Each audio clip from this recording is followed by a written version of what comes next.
Welcome to Beyond Work, a series by F15 where we unpack the big shifts in our future work lives. My name is Olivia Chang, and in this show, I'll be speaking with the business leaders and entrepreneurs who are driving this movement. Joining us today is Oliver Kaltner, who's the CEO of Room in Europe, and he joins us now from Berlin. Now, Oliver, I have to ask you, are you part of the camp that prefers to work from the office or work from home? Well, you know that I used to work for a big American software company called Microsoft. So I'm very used to work hybrid for many, many years. And that means I work from almost every place that is relevant for doing my work. And today it's from the office in Berlin. Tell us a little bit more about the concept of Room and how it actually fits into this bigger picture of future workplaces.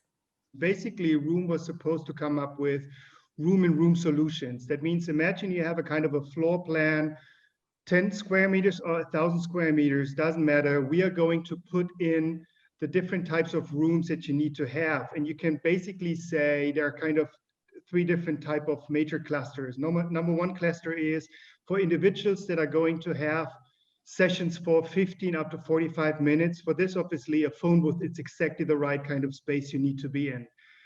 Then obviously you would like to hang out with people having a bit of a more kind of an open conversation. For this, obviously, you need to have a room up to 4 people. And if it's more kind of a session that you're going to treat things with a high level of confidentiality, then obviously you need to have a kind of a closed meeting room. The good thing is that it's all about efficiency. A lot of the companies, no matter if you're talking about startup companies or more corporate companies, they have a bunch of meeting rooms for 10 up to 20 people, but the average people that are really occupying a room is a number between 2 and 4. And we say, obviously, create the room and the space that you need to have. And if you feel like, if you imagine in 4 months from now, we're going to rearrange the floor plan, then just do it. With our kind of adaptive, flexible solutions, you can do that. You're not fixed anymore for a longer period of time. And I always get the question, what's the real impact of COVID-19 on the industry? And I always say, like, I really believe that COVID-19 is a disruptor for the commercial real estate industry, because we're going to see tremendous changes in the way we're going to make businesses with commercial real estate. And in terms of offices, it's kind of an accelerator. And that means we're going to see a new way of designing workspaces, but not going from one standard to the new standard. It's about changing the standards anytime, everywhere, as you like, as long as it's adaptive and flexible and it's not causing a lot of extra costs. That means in a certain way, the room you're going to create is the room you need to have, and it's going to change if you feel you need to change that. What would you say to those who still feel like an open floor plan is more conducive to collaboration, discussion, being able to speak with your colleagues? I believe that, and we had a kind of an individual office situation just 20 years ago, and then almost every company moved to open space. We believe in open space because it's all about collaboration. It's all about having this kind of a special community aspect here. And we see that also now in times of COVID, where people say, okay, let's hang on for a second. I'm here now 5 days per week in my home office. By the way, it's more home than office, but I would like to be back with my colleagues and having this kind of interaction with my colleagues. But at the same time, people ask for privacy, because an open space environment, it's also pretty noisy. And right now, also based on COVID, everybody's now on video conference calls. That means you need more dedicated space for the single solution that you're asking for. And this could be a private space, this could be more team space, this could be a closed space as it is an open space.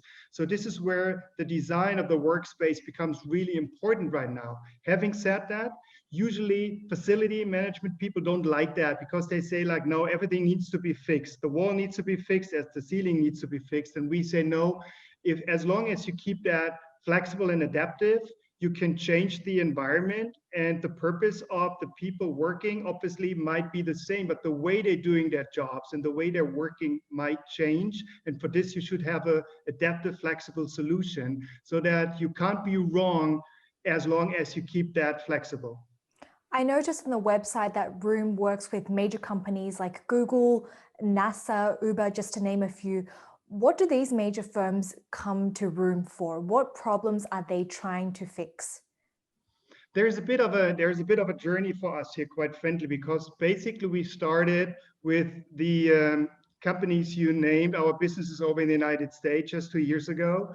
But also a lot of startup companies have been very familiar with room solutions. Why is that? Because these type of companies are a bit more open-minded and more creative when it comes to designing the workspace, and they're less about creating standards for the next 10 years. But now, due to COVID, I can tell you that even bigger corporations now reaching out to us because they really feel like managing costs, it's now number one priority.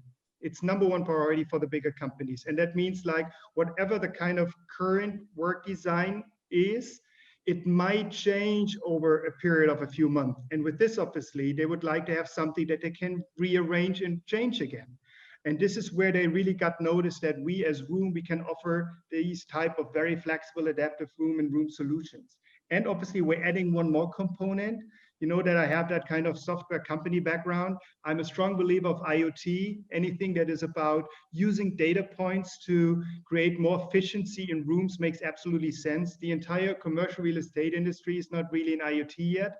We as Room, we believe in use data points to create more efficiency, and more efficiency also means like you're managing your costs down.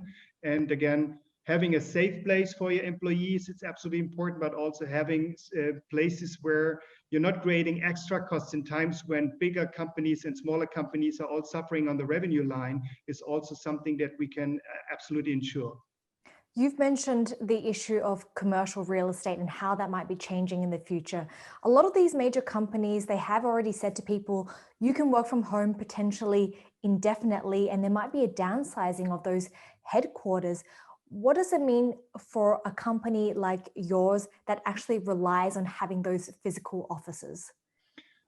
We believe, and we have a lot of optimism with regard to office, because quite frankly, we're discussing home office all the time, and we are in video conference calls all the time. That also looks like you know exactly what the typical setup in a home office is. It's a home, not an office. People using their kind of kitchen desk to really have their video conference calls. And quite frankly, Workers' Council and worker associations have created many, many standards over the last 40 years. How should a typical office look like? And we're not in that situation with home office. I believe in hybrid models, and I'm using the hybrid model myself now for at least 10 years. And it means like I'm doing some of my work at home, not a dedicated home office place, to be clear, but a place where I feel like the setup is okay. I'm working when I'm on business, when I'm business traveling from airports and railway stations, and I have dedicated time where I would like to be in an office simply for collaboration and obviously having this kind of face-to-face situation with my colleagues, which is fantastic. I don't think that we see now offices moving into home office mode on a constant basis. We believe in hybrid model, and we believe even more in satellite structures. Means like even bigger companies are now discussing adding even more square meters to their offices, because they believe that a social distancing like 1.5 meters might become a new standard on a longer term. And with this, obviously, they need to have more space. They understand that video conference is now a standard tool in your toolbox when it comes to communication. That means you need to have space dedicated to video conferencing, not disturbing all the others in an open space environment. And then obviously, meeting rooms are going to change, because you don't like to have 2 people in a meeting room that is supposed to cover 10 people, because that's not efficient. All of this is where I feel like we see a lot of kind of new thinking and a lot of kind of new managing decisions. And these type of decisions are not only up to the facility managers anymore. This has reached C-level right now. A good CEO knows that he needs to create a very safe, hygiene, and I would call it a video conference call adaptive working environment for all the employees. And a CEO that doesn't have that on his agenda is not kind of creating the work culture and the work setup that is required right now. And the requirements come from the people. And this is something where people will be very, very clear. If you're not going to provide me with a safe place and an appropriate place, I'm going to work from anywhere but not the office anymore. So there is a lot of movement, I would call it. Oliver, you've covered so much ground there, but I actually really want to get your take on what you think the future of fancy headquarters in the city center is going to be. A lot of the times that's sitting on prime real estate. Yeah. it's more or less about the fancy offices anymore. And I personally have a track record in bigger corporations, so I know exactly what does it mean to have and to create a kind of a very fancy headquarter. We should not underestimate that before COVID-19, we had a different type of key topic worldwide, which was the climate debate. And having people commuting, obviously, in the bigger cities now for, let's say, 60 up to 90 minutes to come from home to an office makes no sense anymore. So one of the things that I personally believe in that have a very fair chance, it's about having satellite structures and satellite hubs. That means you might still have your kind of main office, less fancy than in the past.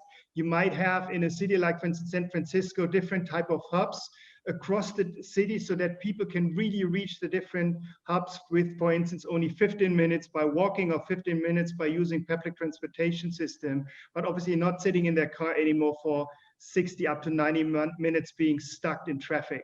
So in a certain way, COVID-19, as I said before, it's a bit of a kind of accelerator, but we should not forget climate debate is also kind of something that we need to take into consideration. That means providing people with more flexibility, more creativity, and obviously different type of hotspots where they can simply go into to really do their work is definitely a business model that we believe in. And that means most probably it's you as a single person not touching base in one office. Most probably it's in 3 offices.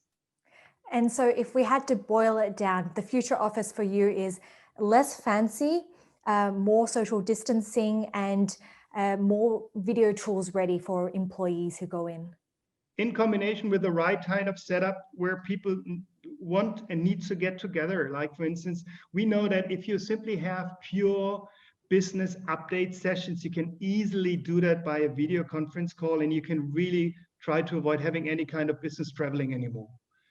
But if you are in a kind of if you're kind of reaching out to new clients, face-to-face will remain being number one key to success.